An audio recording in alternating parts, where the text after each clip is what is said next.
এটি চুটি গল্প তৰা আৰু মীনা।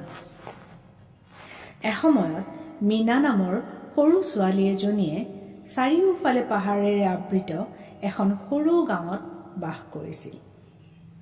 তাই বৰ মৰমীয়াল ছোৱালী আছিল।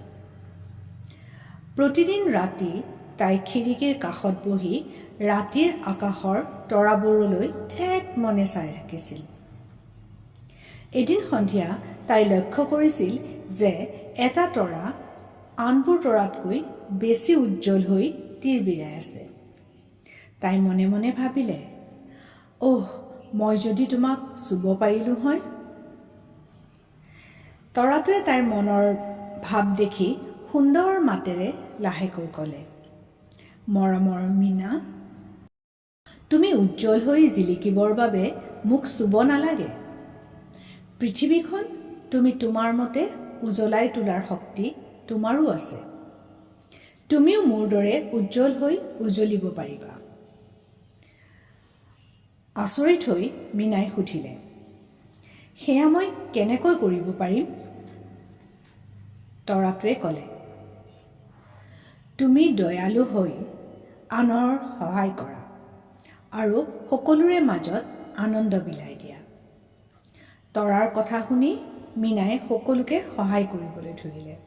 তাই চুবুৰীয়া বয়সস্থ মহিলাগৰাকীক খৰি কঢ়িয়াই অনাত সহায় কৰি দিছিল। এজন ভোকাতুৰ ল'ৰাৰ সৈতে তাইৰ ভাগৰ দুপৰীয়াৰ আহাৰখিনি ভগাই খাইছিল। মাকৰ পৰা হেৰাই যোৱা কুকুৰ পোৱালি এটাক আশ্ৰয় দিছিল। এইদৰে তাই আনৰ ভালৰ বাবে কামবোৰ কৰি গৈছিল।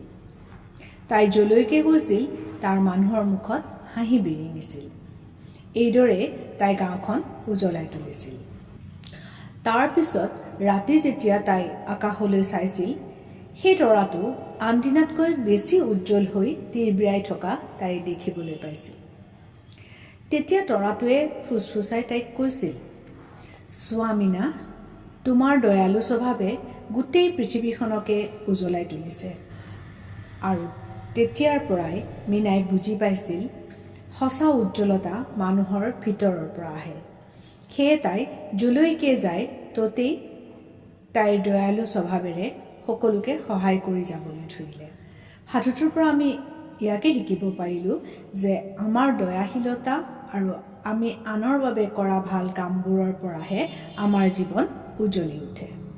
ধন্যবাদ।